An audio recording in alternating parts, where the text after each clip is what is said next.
پیار دوستو، خانہ کعبہ کی موجودہ عمارت 404 سال پرانی ہے۔ خانہ کعبہ کو اب تک 10 مرتبہ تعمیر کیا جا چکا ہے۔ پیارے دوستو، خانہ کعبہ کی سب سے پہلی تعمیر حضرت آدم علیہ السلام کی تخلیق سے 2000 سال پہلے ہوئی، اور خانہ کعبہ کی سب سے پہلی تعمیر فرشتوں نے کی۔ جس طرح کہ تفسیر قرطبی میں لکھا ہے کہ جب اللہ تبارک و تعالیٰ سے فرشتوں نے کہا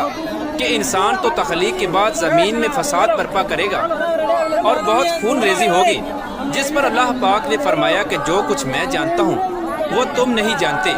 فرشتے یہ گمان کرنے لگے کہ اللہ تبارک و تعالیٰ ہم سے ناراض ہو گیا ہے۔ اس وقت فرشتے اللہ تبارک و تعالیٰ کو راضی کرنے کے لیے اللہ تبارک و تعالیٰ کے عرش کے نیچے طواف کرنے لگے اور اللہ پاک کی تسبیح بیان کرنے لگے، تو اللہ تبارک و تعالیٰ نے ان پر رحمت نازل فرمائی اور اپنے عرش کے نیچے خوبصورت اور حسن و جمال والا گھر تعمیر کیا جو زبرجد کے 4 ستونوں پر قائم تھا، اور یہ گھر فرشتوں کے درمیان بیت المعمور کے نام سے متعارف ہوا۔ جس طرح کہ اللہ تبارک و تعالیٰ سورہ طور میں بیت المعمور کا ذکر فرماتا ہے۔ پیارے دوستو، بیت المعمور فرشتوں کا کعبہ ہے، اور یہ 7ویں آسمان میں عرش کے سامنے کعبہ شریف کے بالکل اوپر ہے۔ فرشتوں کے درمیان بیت المعمور کی ایسی ہی حرمت ہے جیسے زمین پر کعبہ معظمہ کی حرمت ہے۔ یہ آسمان والوں کا قبلہ ہے، اور ہر روز 70,000 فرشتے اس کا طواف کرتے ہیں اور نماز کے لیے حاضری دیتے ہیں۔ جو فرشتہ ایک بار بیت المعمور میں طواف کر لیتا ہے یا نماز پڑھ لیتا ہے، اس کے بعد دوبارہ اس کو کبھی موقع نہیں ملتا، بلکہ ہر روز نئے 70,000 فرشتے بیت المعمور میں حاضری دیتے ہیں اور اللہ تبارک و تعالیٰ کی عبادت کرتے ہیں۔ بخاری اور مسلم شریف کی حدیث ہے کہ حضور پاک صلی اللہ تعالیٰ علیہ وآلہ وسلم کو بھی بیت المعمور دکھایا گیا۔ پیارے دوستو، سب سے پہلے اللہ تبارک و تعالیٰ نے فرشتوں کے لیے کعبہ بنایا جس کو بیت المعمور کہا جاتا ہے۔ اس کے بعد اللہ تبارک و تعالیٰ نے فرشتوں کو حکم دیا کہ زمین پر بھی اس بیت المعمور کی مانند میرا گھر بناؤ، تاکہ جس طرح فرشتے بیت المعمور کا طواف کرتے ہیں اسی طرح زمین پر میرے بندے اس گھر کا طواف کریں اور میری عبادت کریں۔ چنانچہ فرشتوں نے اللہ تبارک و تعالیٰ کے حکم کی تعمیل کرتے ہوئے سب سے پہلے زمین پر بیت اللہ شریف کی تعمیر کی اور اس کا طواف شروع کیا، اور فرشتوں نے ہی سب سے پہلے خانہ کعبہ کا حج کیا۔ پیارے دوستو، خانہ کعبہ کی دوسری تعمیر اس وقت ہوئی جب اللہ تبارک و تعالیٰ نے حضرت آدم علیہ السلام کو تخلیق کرنے کے بعد زمین پر اتارا۔ اس طرح جب حضرت آدم علیہ السلام جنت سے زمین پر تشریف لائے تو حضرت آدم علیہ السلام نے اللہ تبارک و تعالیٰ کی بارگاہ میں عرض کی،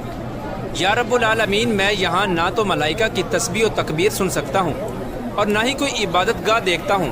جیسا کہ آسمان میں بیت المعمور کو دیکھا کرتا تھا جس کے ارد گرد فرشتے طواف کیا کرتے تھے۔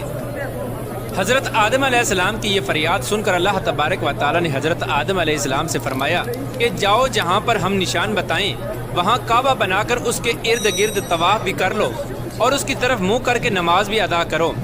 حضرت جبرائیل علیہ السلام کو اللہ تبارک و تعالیٰ نے حضرت آدم علیہ السلام کی رہبری کے لیے ان کے ساتھ بھیجا۔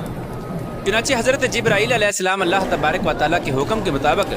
حضرت آدم علیہ السلام کے ساتھ چل پڑے اور انہیں اس مقام پر لائے جہاں سے زمین بنی تھی، یعنی جس جگہ سب سے پہلے زمین کی جھاگ پیدا ہوئی تھی اور پھر وہی جھاگ پھیل کر پوری زمین بنی۔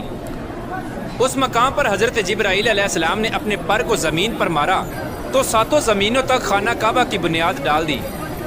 جن بنیادوں کو فرشتوں نے 5 پہاڑوں کے پتھروں کی مدد سے بھرا اور ان بنیادوں پر چاروں طرف دیواریں کھڑی کر دی۔ ان 5 پہاڑوں میں کوہ لبنان، کوہ طور، کوہ جود ہیرا وغیرہ بھی شامل تھے۔ اس طرح اس دوسری تعمیر میں حضرت جبرائیل علیہ السلام، حضرت آدم علیہ السلام اور حضرت اماں حوا رضی اللہ تعالی عنہ نے بھی شرکت کی۔ حضرت اماں حوا رضی اللہ تعالی عنہ مٹی اٹھا اٹھا کر لاتی اور حضرت آدم علیہ السلام خانہ کعبہ کی تعمیر کرتے۔ جب خانہ کعبہ کی تعمیر کا کام مکمل ہو گیا تو پھر اللہ تبارک و تعالیٰ نے حضرت آدم علیہ السلام کو طواف کرنے کا حکم دیا اور ساتھ ہی فرمایا کہ آپ پہلے انسان ہیں اور یہ پہلا گھر ہے۔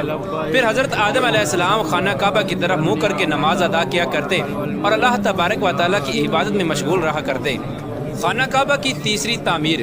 پیارے دوستو، تعمیر آدم کے بعد وقت کے ساتھ ساتھ خانہ کعبہ کی دیواریں بھی کمزور ہونے لگی،